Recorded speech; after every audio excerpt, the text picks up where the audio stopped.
any shape or form? No, we didn't, no. Because I think that's a very important question to clear up, actually.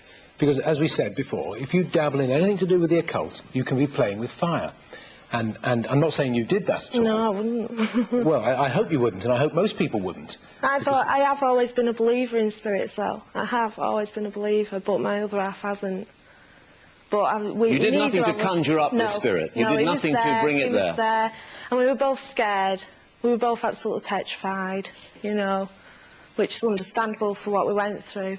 But it's like we have a child as well there. And this was actually, we set a trap for him. And this was actually... That's a ghost trap you've got there? No, it's just a box what makes vibration if it's moved. So we were going to catch him on camera. Well, just hold that close. I just want to have a look at that. So what is this, a battery-driven... It just, if it's moved, it makes that noise. Okay. So if that thing is physically moved... And what... Okay.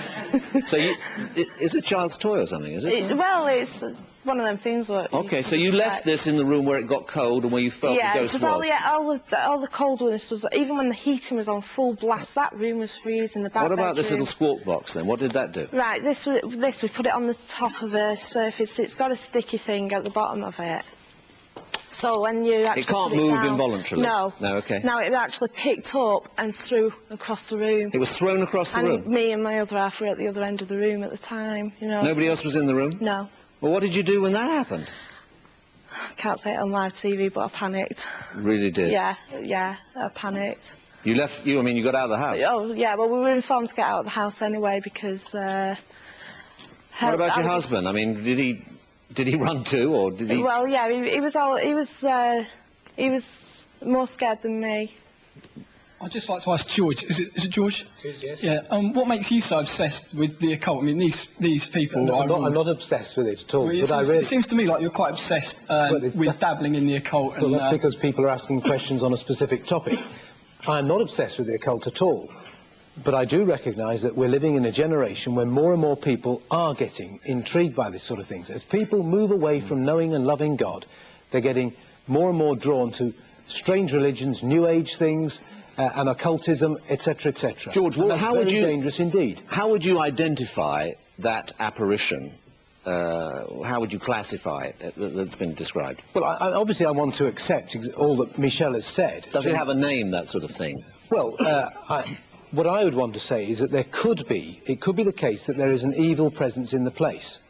But it will not be, you know, somebody who died in the past, the spirit of some child or adult that's wandering around waiting to be released. These are the sort of theories you can hear sometimes. Well, what you probably had is that somebody, if this is a genuine thing rather than an imagined thing, and from what we've heard it sounds very genuine, what you've probably had is you've had somebody in that house or locality dabbling in the occult at some stage in the past, Ouija boards, all that sort of stuff, and the devil has seen a foothold here, as it were, where he can have a locality, where he can do things which can upset innocent folk and the like. I just want to say about Michelle that me and my friend here run the Stockport Ghost Society, and we were the first two people to go on Michelle. She turned to us at the onset of what was happening, and we've seen her and her boyfriend absolutely petrified to the extent that they've left the house and would not go back, and they allowed us to go into the house. I've actually felt the presence that has been in her house and actually picked up on certain people that were in her house, and we've actually got rid of the baddie, so to speak. And at the moment she's still left with a young child, which is very good, and she loves it, and they get on great.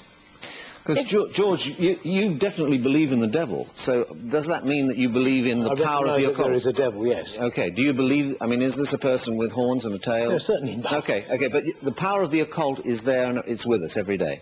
Well, the devil wants people to not believe and love the Lord Jesus Christ, and he will do whatever he can to influence people in the wrong direction. I just want to ask Mick and Pandora, what do you do for a living? Me, I used to be a teacher. Okay. I'm a housewife. Okay, and as for the gentleman in the grey coat, I think the spirit was more scared of you than you were of the spirit. David, you're sportingly applauding, but tell me, what you heard from Michelle, how would you classify that phenomenon? Well, I'd just like to say very quickly, there's different categories of unexplained phenomena. And these, in turn, can be divided into subcategories, and I haven't got time to go into it all now, but basically, many psychic phenomena are nothing more than images or reflections of events from the past that can somehow transmit themselves, and they have no intelligence any more than a videotape has intelligence.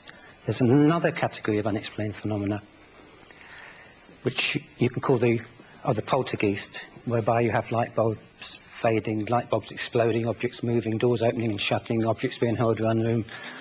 And I'm quite convinced that 9% of those cases are actually caused by subconscious levels in the human mind itself. They're nothing to do with outside entities. That's interesting, because you mentioned a poltergeist, and you said this thing was thrown across the road, Michelle. I mean, you're living in the same house now? Yeah, because it's all been... Well, the evilness is gone. The evil's gone, and you feel comfortable about being there? We didn't for a bit. It took a while to actually get used to the idea of living there. Now we actually love the place, you know, it has got a homely feel to it. I was going to ask Pandora and Mick, what do you think about ghosts and garden? What are your views on those subjects? Well, I'll say something about that. I think the kind of things that David is describing, and Michelle, are real experiences, and I feel for them, because I felt things like that in my own life, things that happen to you and you just don't understand. What I'm fearful of is the way that George has an explanation that this is the devil.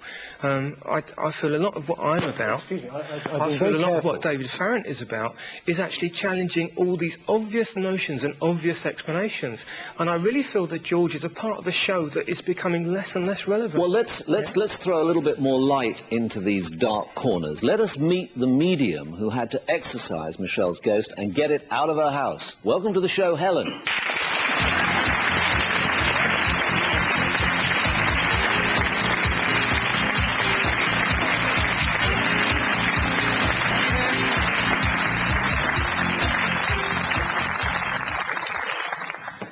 What did you do, Helen? When I first went in, I analyse first when I go in. It's like being a doctor, you've got to see what the symptoms are. How bad a case was this? Very active, very active. Worst you've ever seen? No. Okay, seen worse. Yeah. Obviously, Michelle and her husband, terrified. What did you do about them? What did you do about the ghost? Calm those first. Calm them down. Yeah. Listen to them. You analyse it again. And then well, it started to be active, didn't it, while I was there? Well, actually, while you were there? Yeah, yeah. So, was reacting against you, perhaps? Yeah. Everywhere was freezing. Okay, so what did you do practically to get this ghost out of Michelle's life? Well, it's a ritual one has to do. It's like the priests do it. The priests do it. Was this bell, book and candle, the old traditional thing? Casting the ghosts out? Yeah, no, asking first. You don't have a battle of wills. You can't have a battle of wills, because if you challenge it, it adds to their energy. So how long did this process take? About an hour. An hour? Oh, yeah. As quick as that? It's only a small house. Okay. So you went round the house casting out the ghost? Yeah. And was it effective? Yes, it was effective. So she's now got back a happy home? Yes, she has.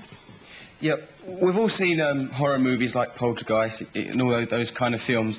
I mean, how much physical danger was there to the people living in the house, if any at all? Was it dangerous to them, or are they just there to make a scene? They're not dangerous. Not dangerous at all? If you challenge, they are, but no, if you leave them alone, they're not dangerous. They're frightening, very frightening. Now, George said that these ghosts are not the spirit of somebody who's lived there before. What were your conclusions about the origins of this ghost? Well, in most houses, usually there's been... I did find a medium had been living there, didn't I? Yeah, I did a lot of research on the So what were your conclusions, Michelle? I had a word with it, as you say. You had a word with it? Yeah, well, I tuned in. Yeah, okay, so what was the conversation? The conversation was, the name was Roscoe, and there was a George. It's sensitivity. You pick it up. It's like a thought referral.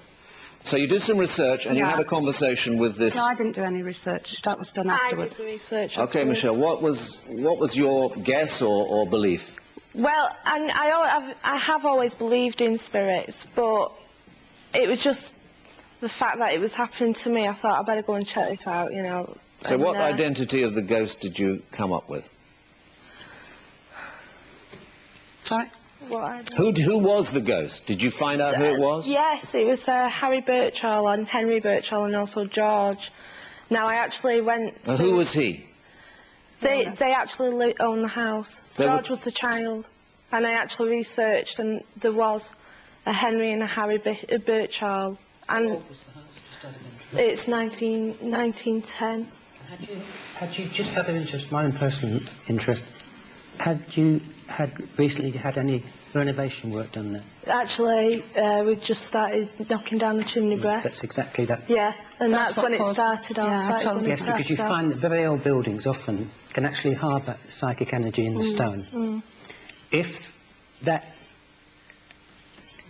house is interfered with, I'm not talking about a coat of paint or sheet of wood paint, disturbed on a major scale, that psychic energy, which was dormant, can be released, and you can have her. I've investigated so many cases like that. It's happened in pubs where bottles fly off shelves.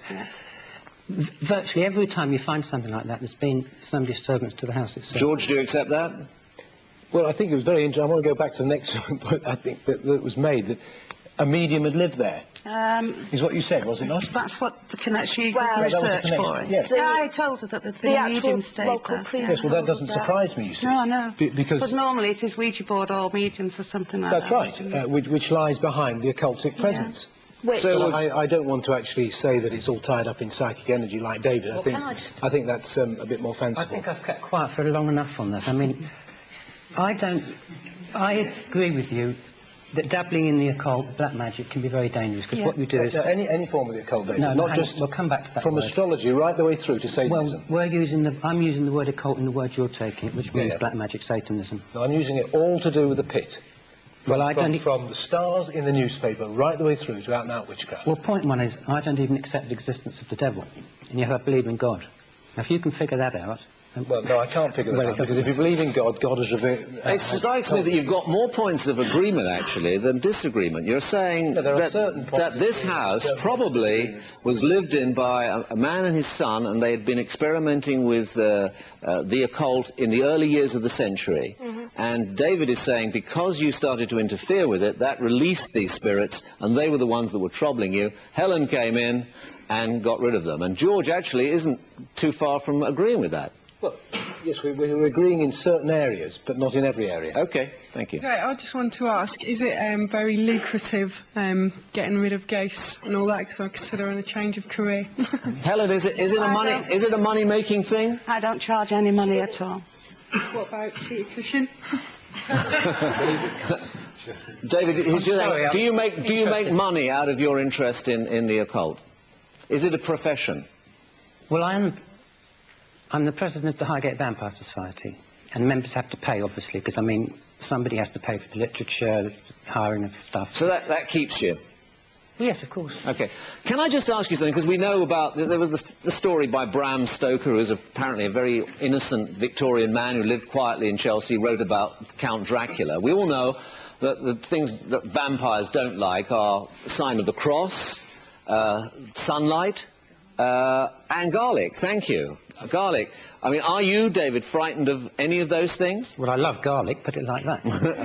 Well, next to you, of course, Pandora's got a very big crucifix around her neck. Oh, it's not a crucifix, it's merely a cross. OK, so tell me. It's a Catholic cross, isn't it? Well, is this for protection? I mean, that's the problem. When you say crucifix, then you're talking about real serious religion. Sign of the cross. With Christ on it. Now, there's your crucifix. But this is merely a cross, which to me is a very comforting, very attractive, aesthetically pleasing design, and has nothing to do with religion at all for me. And, David, you don't mind sitting next to it? You don't feel that's a threat, or do you? Well, it's no threat to myself, no. But it's a threat to vampires? Well, if you accept vampires exist, I don't.